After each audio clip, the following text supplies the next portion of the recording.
Good evening. You're watching the main news on HKIBC. I'm Chloe Feng. Here's a look at tonight's top stories. Government delays Article 23 legislation for at least another year. Taiwan leader Tsai Ing-wen tells Beijing that military confrontation is not an option. And Russia carries out the largest wave of missile strikes across Ukraine in months. Legislation for the controversial Article 23 of the Basic Law will be cut off for at least another year.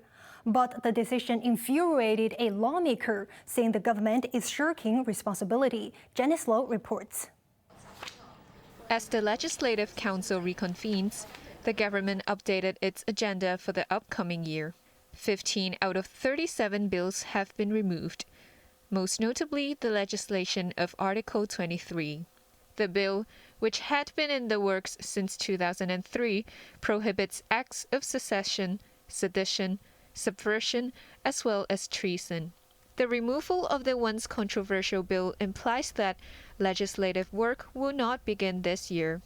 Pro-establishment lawmaker Junius Ho condemned the government for dragging their feet on Article 23, especially after the national security law was implemented 2 years ago.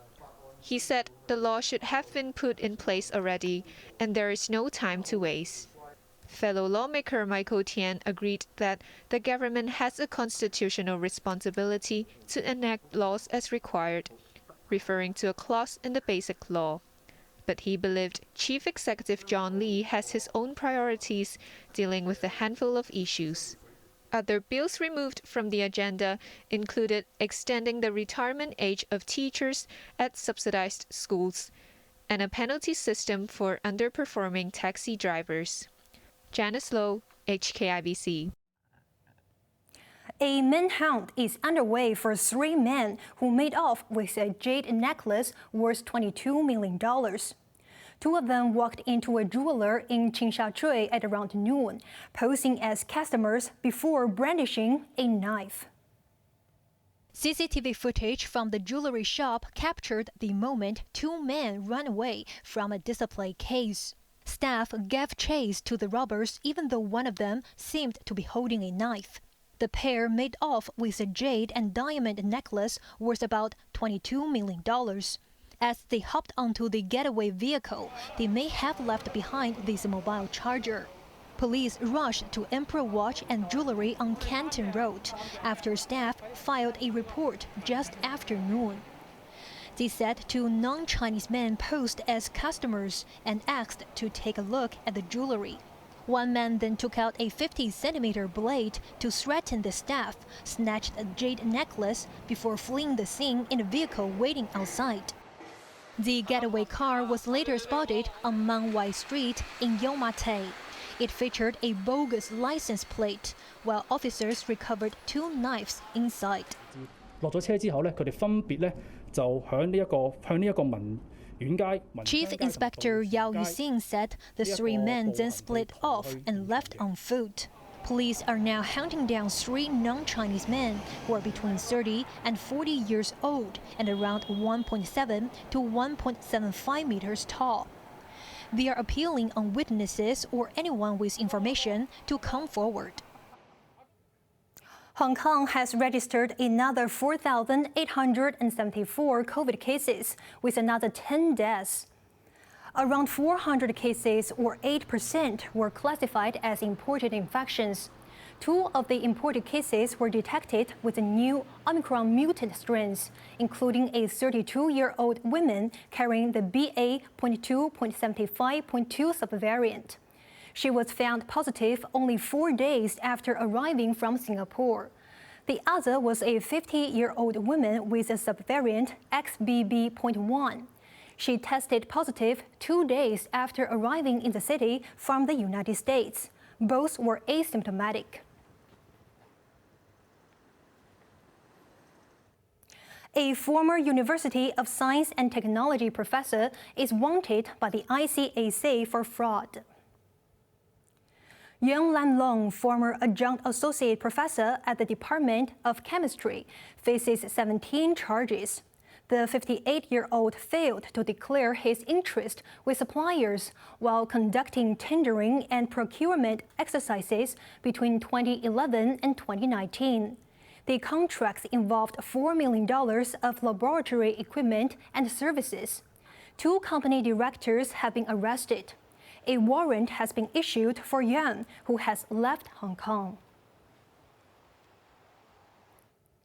Taiwan leader Tsai Ing-wen told leaders in Beijing that military confrontation is absolutely not an option for the two sides.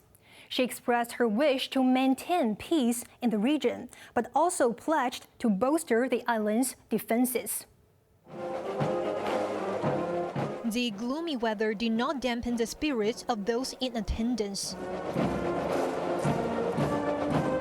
A lively parade featuring soldiers, marching bands, and even indigenous tribes were staged on the streets of Taipei this morning as Taiwan celebrated Double Tense Day. But simmering regional tensions dominated the headlines. Cross-strait ties sank to a new low recently when U.S. House Speaker Nancy Pelosi visited the island, defying warnings from Beijing. In her address, Taiwanese leader Tsai Ing-wen said it was regrettable that China resorted to military intimidation, diplomatic pressure, and trade obstructions. She urged Beijing not to have any misjudgment on the island's democratic development, adding there's no room for compromise when it comes to defending its sovereignty, freedoms, and way of life. But Tsai struck a more conciliatory tone by calling on Beijing to find a mutually agreeable arrangement to uphold the region's peace. I want to make it clear to the Beijing authorities that armed confrontation is absolutely not an option for our two sides, Tsai declared. Only by respecting the Taiwanese people's commitment to sovereignty, democracy, and freedom can there be a foundation for resuming constructive dialogue, she added. While Tsai expressed hope of a gradual resumption of healthy and orderly communications, she also vowed to bolster the island's defensive capabilities by ramping up production of missiles and naval vessels. North Korea says its recent spate of missile tests were a simulation of a nuclear attack on the South. The state news agency added the drills simulated striking its neighbors' military command facilities, ports, and airports. They demonstrated the effectiveness and practical combat capability of the North Nuclear Combat Force, KCNA said. But it insisted the tests were meant to deliver a strong message of war deterrence. North Korean leader Kim Jong-un was seen on the ground in various training operations. Overseas, at least 8 people have been killed in the Ukrainian capital of Kyiv following a series of missile strikes by Russia.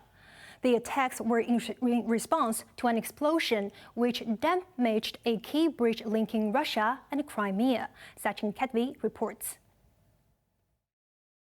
Multiple explosions rocked Kiev early in the morning as the Ukrainian capital came under attack for the first time in nearly 4 months.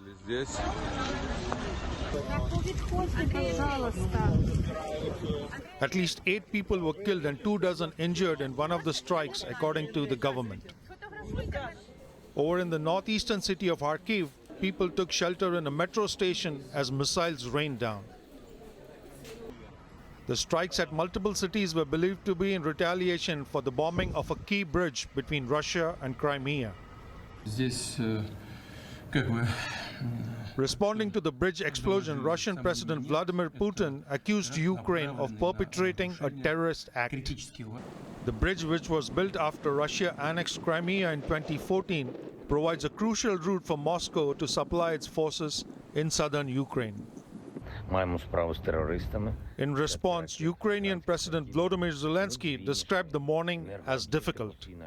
He said Moscow wanted to create panic and chaos, but vowed the interruptions would be temporary. Sachin Karpi, HKIBC. A hurricane and La Nina were to blame for natural disasters in South America. At least 22 people were killed by floods in Venezuela, while a maximum alert was declared on the Colombian island. Raymond Young reports. Grief and desperation overwhelmed residents in Las Tejerías after their homes were swept away. Little remained of the hilly neighborhood southwest of Venezuela's capital, Caracas, after torrential rain triggered landslides and floods. At least 22 people were confirmed dead, while those who survived made their way to shelters with whatever belongings they could salvage. The leader of the search and rescue mission said officials are still surveying the damage to the area, while making sure all survivors are located. The La Nina weather phenomenon has been blamed for the prolonged rainfall. The periodic cooling of surface temperatures in the Pacific Ocean affected tropical rainfall patterns from Asia to Latin America. In neighboring Colombia, police officers were either busy cleaning up fallen trees or strengthening homes after a tropical storm lashed the island of San Andres off the coast of Colombia. The sound of chainsaws rang across the area after homes and infrastructure were ravaged by Hurricane Julia, which packed winds of up to 120 kilometers per hour. There was no immediate information regarding the casualties. President Gustavo Petro paid a visit to the island and declared a maximum alert. Raymond Yang, HKIBC.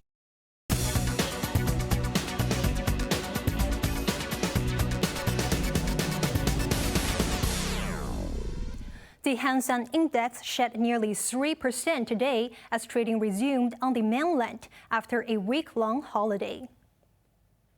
Tech stocks led the spiral as the United States imposed fresh sanctions on semiconductor producers. SMIC dropped nearly 4%. Meituan followed suit, losing 6.7%. Online travel agent Trip.com fell 6.8% as COVID restrictions hampered travel. Casino giant Sands China was also hit hard as it closed 9% lower. Now let's take a look at the market. The Hang Seng Index closed down 523 points. Top 10 active stocks, Meituan lost $11.60, Tracker Found lost 53 cents, Tencent lost $6.80. Alibaba lost $2.65, AIA lost $1.45, Wuxi Bio lost $1.20. Forex trading against Hong Kong dollar, the euro is at 7.61, British pound at 8.68, Australian dollar at 4.95. Moving on to the UK market, the London FTSE is currently down 18 points. On to the weather now. Tomorrow will be generally fine with a maximum temperature of 27 degrees. It will remain dry with occasional strong winds. Similar conditions for Wednesday with temperatures rising towards the weekend. Now let's take a look at the weather around the world.